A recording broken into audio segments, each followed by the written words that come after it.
the moment we've all been waiting for. RJ Barrett. Jesus. They do announce it pretty cool at MSG. Anyway, moving on to NBA topics. Let's just go series by series. What do you think? Yeah.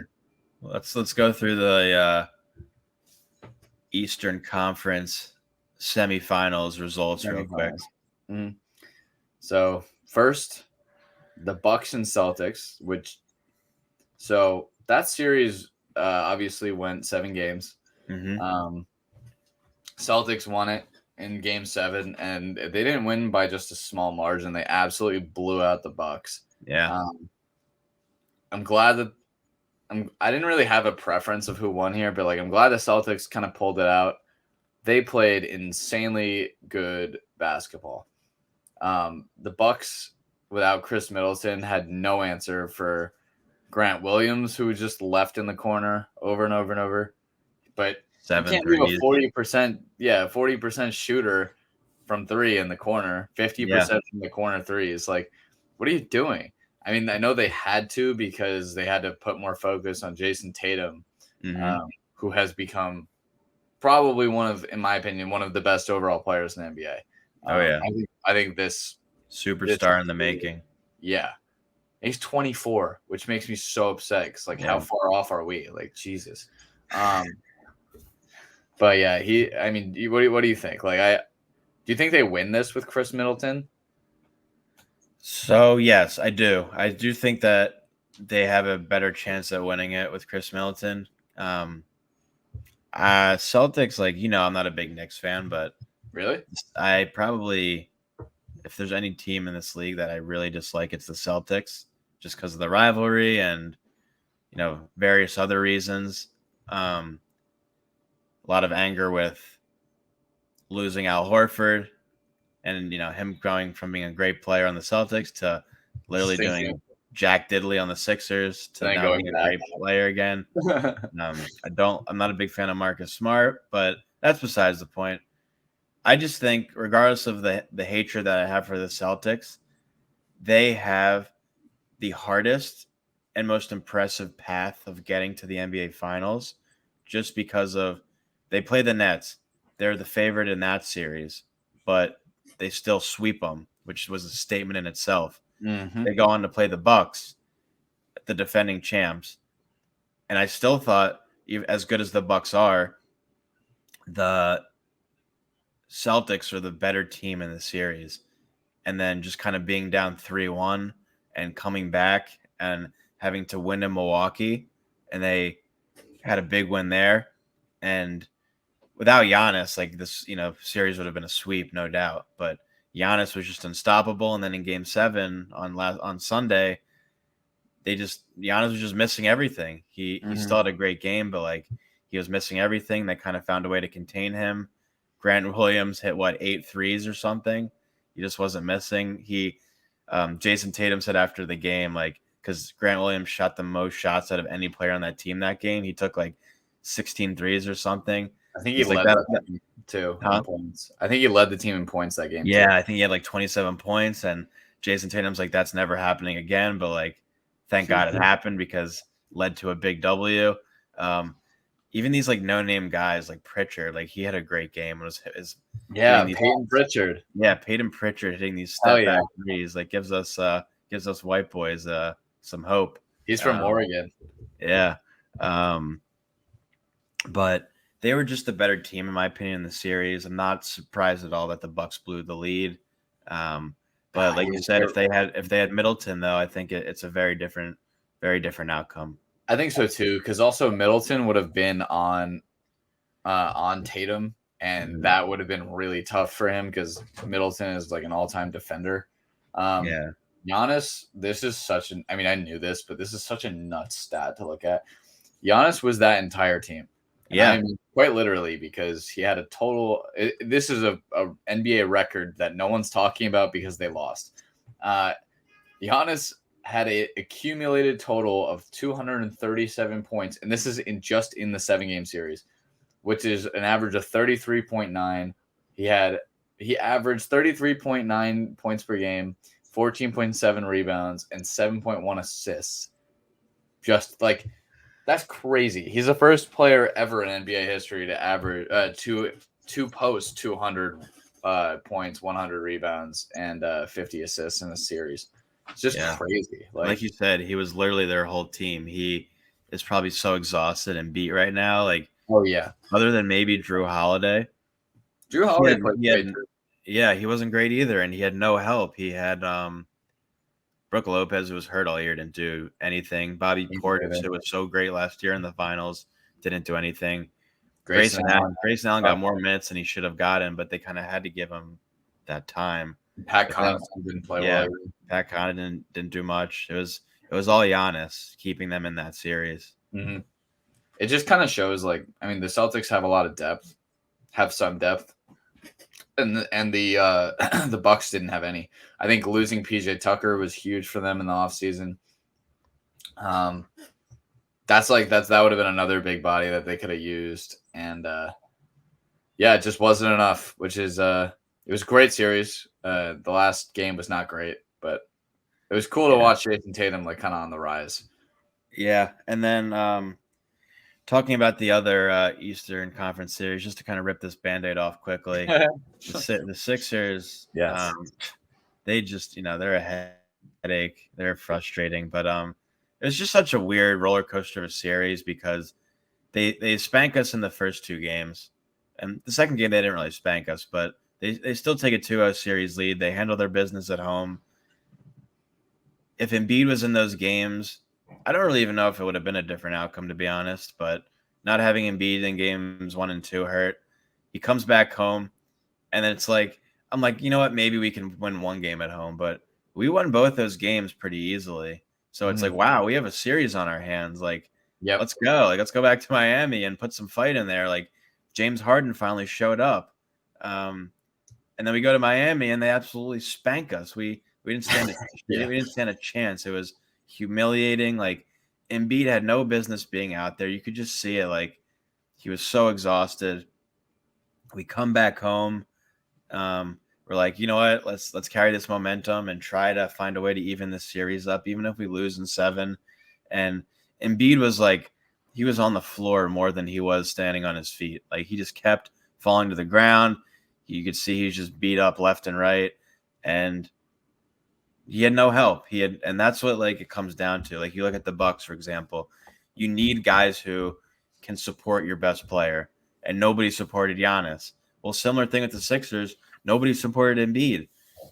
The thing that pisses me off the most about this, Jay, and you give me your opinion on this, is that the whole Ben Simmons saga.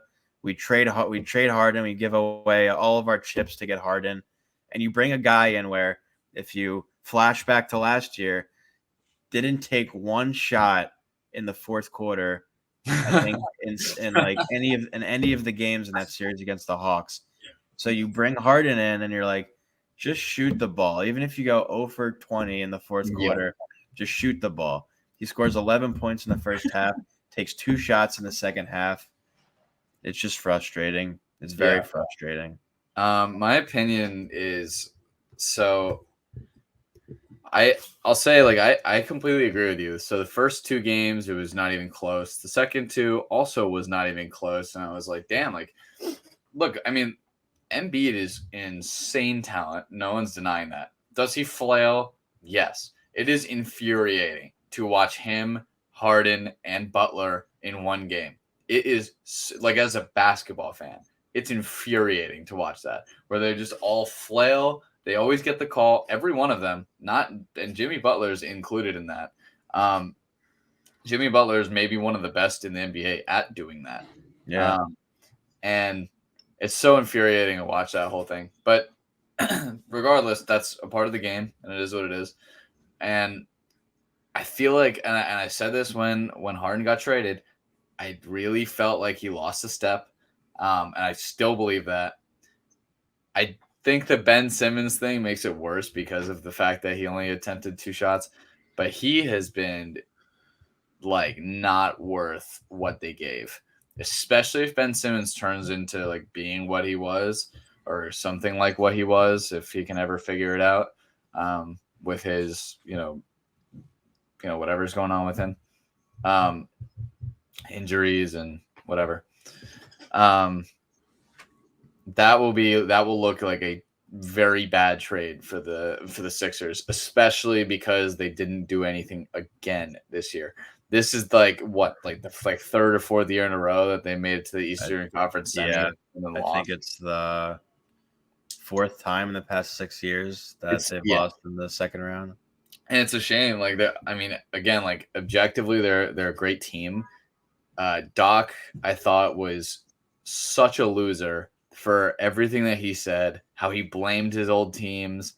He like threw his old team under the bus, which I thought was crazy. And he feels so attacked by the media that he said, "Oh, like I came to this team and they were nothing, basically." And which isn't true. The Sixers were amazing before he came there too. He was supposed to be the thing that got him over the edge. Yeah, So I think watching Doc kind of unravel because of the pressure also was not a good look on him. Um, no one's even talking about that, which is kind of interesting, but like it is really weird.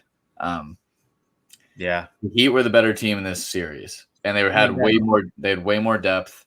Um, they also actually didn't have much. They have no one has an answer for Embiid when he's healthy.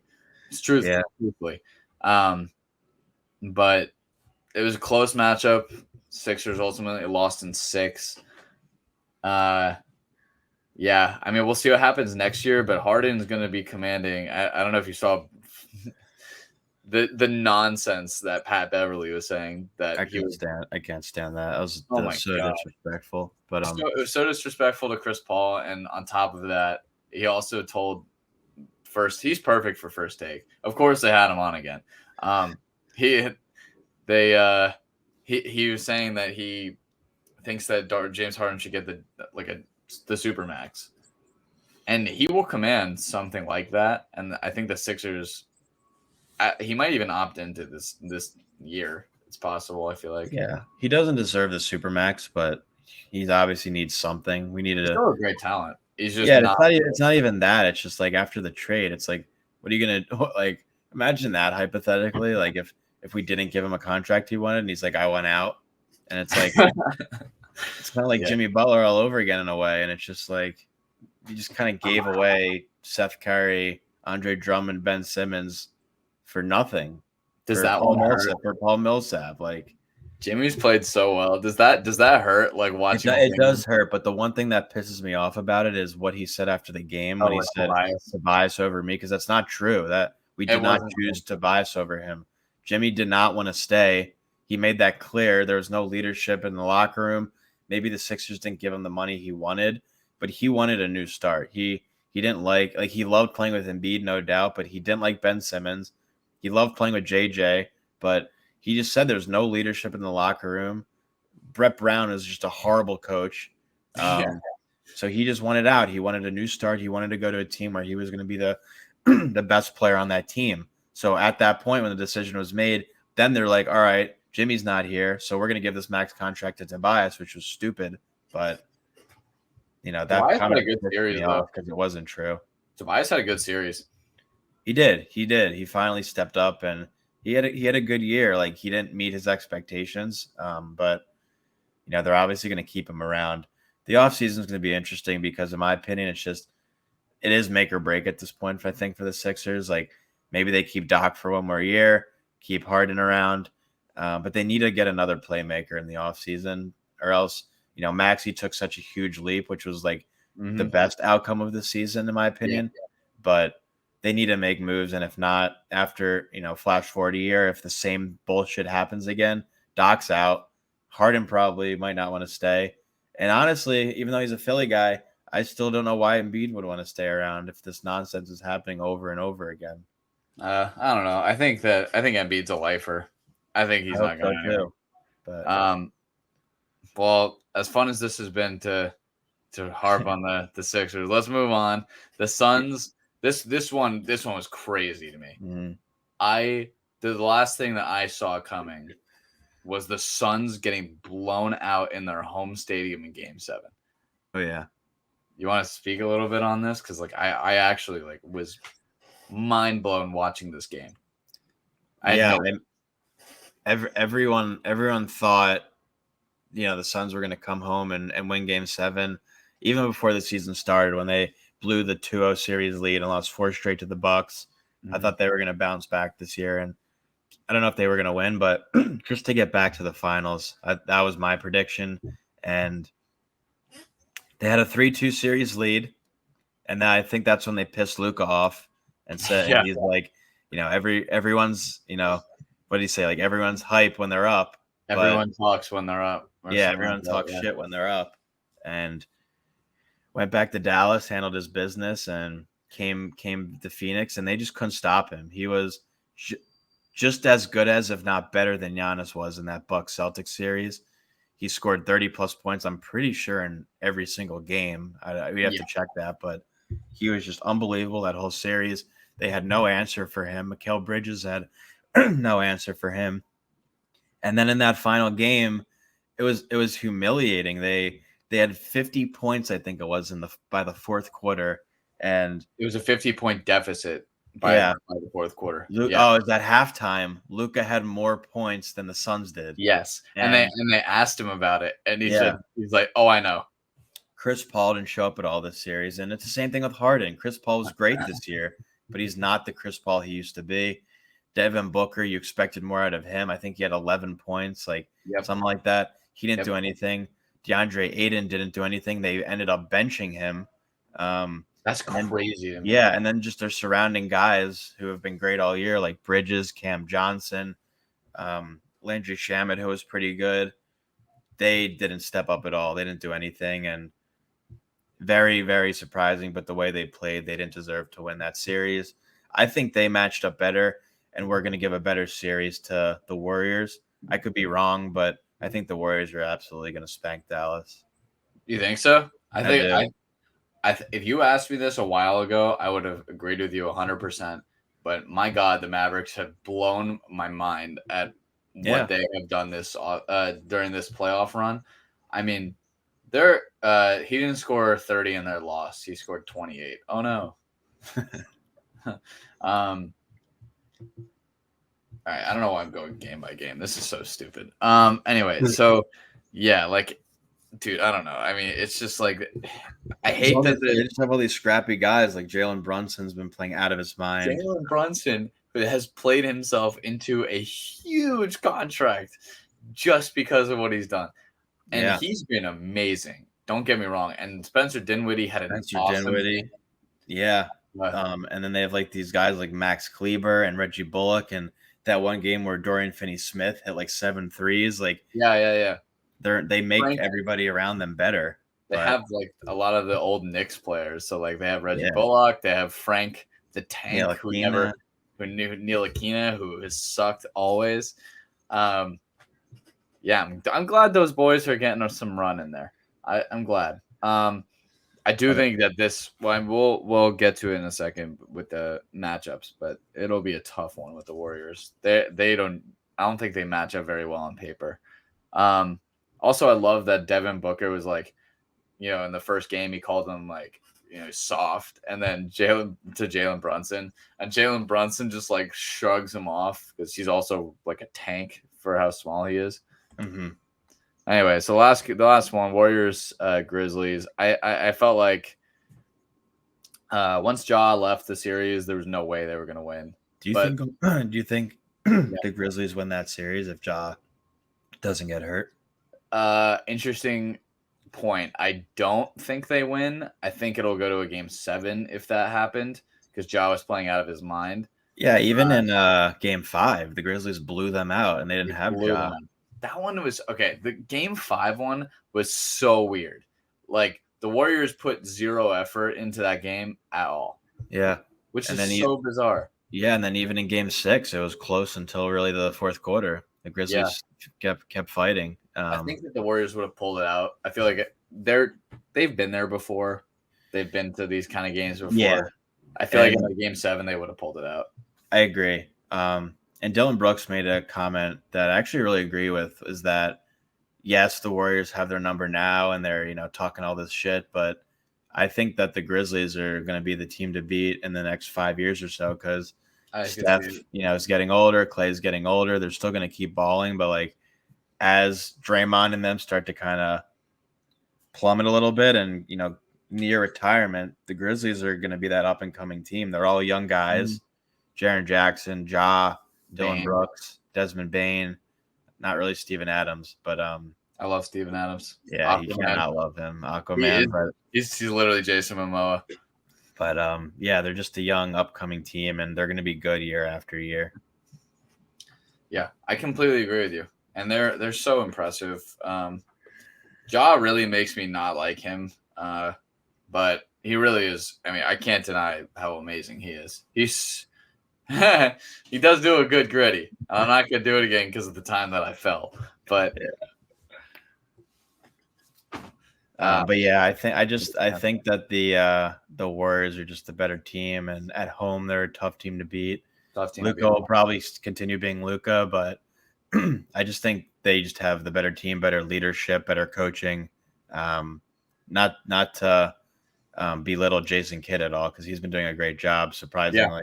But I just think this series will be wrapped up in 5, if not 6 games. You think that the Warriors will be winning in 5? Yeah, 5 or 6. Wow. I mean, I think I do agree the Warriors will win, but I think it's going to be closer than that. Who has the home court advantage? Warriors do, right? Yeah. So I would say I think it'll be just as bizarre and wrap up in 7. I feel like Game 6 when Mavericks are home, for some reason they'll lose, put in no effort, and then they'll win in 7. It's possible. No one has an answer. I would love to see Clay on Doncic, but like Doncic has a substantial weight. Like Anybody who guards him is going to be interesting. If you put, I mean, I doubt. Wiggins. I don't know if Wiggins or Draymond, but like Yeah, Draymond maybe. just to see Luca and Draymond do the dance will be That fun. would be But that's gonna be a good one. put Clay on Brunson. Now you put Clay on Dinwiddie and then Steph on Brunson. Steph has never really been much of a defensive player, but in that interview yesterday, the guy called him a two-way player. So maybe he builds off of that. But his face was like, I think we're gonna see a Warriors versus Heat final. Regardless of, we'll talk about the game, but regardless of Game 1 last night, going into this series, who did you see winning? I still saw the Heat winning. You did? But regardless of Game 1, I thought the Heat have a lot more depth, and the Heat have very good shooters who were just like, truthfully, like against the Sixers, they were off. Like they were missing like Strus and like whatever it was, Game 4 or something. It had like multiple open shots, missed them all. Yeah. That what's really crazy is Kyle Lowry. They're playing better without him. They are, and it's not even close. Gabe Vincent, who pissed me off the whole Sixers series, has been incredible. He's been amazing, and he was great against the Sixers. He was great last night. And Kyle Lowry was not good when they played. I didn't think when the Sixers played. I didn't think he was that good. But yeah, just kind of quickly talking about the game last night. I believe in the second quarter, the Celtics were on a run and they were up by like 14 at one point, and then the Heat kind of cut the deficit to about 8 before at halftime. But then in the third quarter, the Heat went on like a 22-2 run. They just took over. Mm-hmm. Jimmy Butler couldn't be stopped when he's facilitating to anybody who's out there, whether it's Tyler Hero, Gabe Vincent, PJ Tucker. He just has so many guys who can hit the three, and then it's like Jimmy Butler's not the biggest guy on the court, but somehow he always ends up in the perfect position underneath the basket where either him or Bam's getting the rebound. They just want it more. Yes, the Celtics didn't have Al Horford or Marcus Smart, which makes a big difference, but I'd love to see the series go to 7 games. But, after the way Game 1 went, and I really do believe that the Celtics are going to respond in Game 2. I do see them winning Game 2. But at the end of the day, I think the Heat are just a much better team in this series. I think the Heat are the much better team in the series. Also, I mean, don't get me wrong. What the Celtics have done, what that coach has put together, considering they were like a 7 seed going into, um, what like a month before the playoffs. Like Mm-hmm. even in the beginning of this year, like they were looked at pretty much as a bad team who was rebuilding. Who, And the Knicks? now the Knicks are a playoff team. How do they? Okay, quick rant because I already ranted to you about this, but this needs to be out there. I'm calling to you, Adam Silver, right into the camera. Adam Silver, we know what you did. We know what the NBA is doing to the Knicks. 1985. How is that possible that they haven't moved up in a draft slot since 1985? That's a joke. Okay, I'm done. Do you want to quickly, going off of that, talk quickly about the draft lottery last night? No, it's sadness. Well, the Magic ended up winning the lottery. They had one of the better odds to do that. Do they take Chet? That's actually kind of the interesting thing. I think they won't. I think they'll take Jabari Smith. I agree. They their thing is kind of interesting though because they have like Jonathan Isaac when he's healthy is a lockdown defender. They have Mo Bamba. They have Cole Anthony, who's been actually like much better than I thought he would be in the NBA. I think they still got Markelle Fultz. At least so it's the Magic, Thunder, Rockets, Kings, correct? It is Magic, Thunder, Rockets, Kings, Pistons, Pacers, Blazers. Did you watch the lottery? I did not. Okay, so it's actually really funny because the Blazers were projected to be in the top 5, and because they fell out, the Kings were then top 4, and you could see Domantas Sabonis's face like when Dames hears that the Blazers are number 7. He's like, and then Domantas Sabonis is looking at the camera like,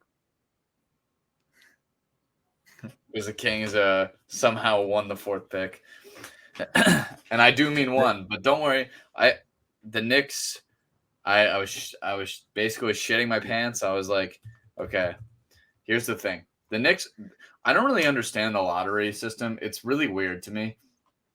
It's very confusing. So basically, for the Knicks, they were slotted in at number 11. They could go down as far as 13, and they couldn't be number 10, 9, 8, 7, 6, 5, but they could be 4-1. I don't know why that is. So when the Knicks weren't 13, when they weren't 12, I was like, oh my God, the Knicks might have a chance. But they didn't because the NBA is rigged. You heard me, Adam Silver. Anyway, so the Magic. I think the Thunder take Chet to add to another big white dude like Pogačevski and Josh Giddey. Josh Giddey is great. And yeah, the Kings, I'm sure, will add another point guard because they do it every year, even though they have a bazillion point guards. So I'm sure they'll pick Jaden Ivey. That's the only thing that makes sense for them after taking Tyrese Halliburton, Davion Mitchell, Fox all at the same time. Then trading Tyrese Halliburton. They're so dumb. What a terribly run franchise. The Pistons are going to be really interesting too. I don't really know. I don't know enough about the draft picks yet. I will, but yeah, you will. I will. I've been so focused on. We'll get a Jumpstart Sports NBA mock draft out here too. Yeah, as off as we were on our NFL one, we can't be any worse with basketball. Well, at least we know that like 1 through 3 we might get right. Yeah. Right. I'm calling it right now. Chet to the Thunder. Oh, and Paolo to the Rockets. Yeah. That'd be a really good fit for him, actually. They were really good towards the end of the year. The Rockets. Yeah, they were. The other team, and they actually were a playoff team. But like this, I was thinking of the Spurs, who Oh yeah, were a good team. A lot of young guys. yeah. The Spurs are interesting. DeJounte Murray has transformed into such a good player. But yeah, so we'll see. My guess for the Knicks, my really hot guess in May 18th, 2022, for the NFL NBA draft, rather, Dyson Daniels out of the G League Ignite. Keep an eye out. Oh. We need a point guard, and he could be a good reserve for us. And then the last thing I want to say before we put a bow tie on this episode, Jay, is Monty Williams deserved Coach of the Year, leading the Suns to their best record in franchise history, I believe it was. And then, I have one more thing to say after this too. And then, as upset as I was at Embiid not getting MVP, it just like was inevitable. Like in the voting, he wasn't even close to Jokic.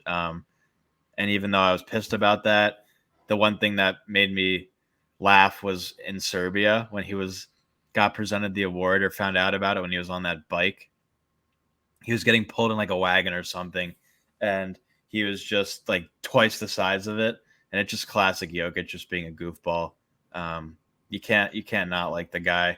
I mean, except when he shoves people like was it Marcus Morris or Markieff Morris? It was one of the Morris brothers he shoved. I think it was Marcus. He probably deserved it though. But Marcus probably deserved it.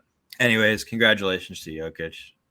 Yeah, congratulations. Now I'm rooting for him to get 3 in a row because that'd be pretty cool.